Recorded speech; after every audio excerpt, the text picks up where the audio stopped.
Nakasisiguro si House Speaker Martin Romualdez na dadagsa ang foreign investments at trabahong may maayos na sahod para sa mga Pilipino.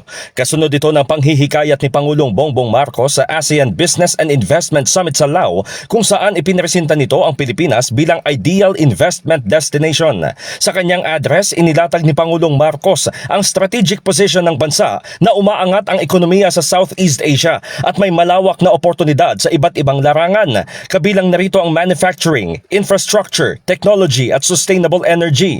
Sinabi ni Romualdez na magdudulot ang foreign investments ng mas maraming disenteng trabaho, oportunidad para sa local businesses at lilikom ng mas malaking kita na maaaring ilaan sa mga programa sa edukasyon, infrastruktura at agrikultura. Malinaw niya ang mensahe ng Pangulo na ang Pilipinas ay bukas at handa ng tumanggap ng mga negosyo.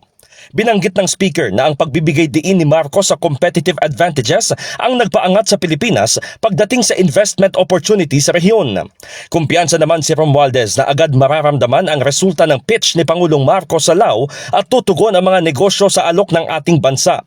Muli rin pinagtibay ni Romualdez ang commitment ng Kamara na suportahan ang legislative agenda ng Administrasyong Marcos upang mapaigting ang investment climate ng bansa. In the heart of changing lives, ako si Brigada Haji Caaminio ng 105.1 Brigada News FM Manila, the Music and News Authority.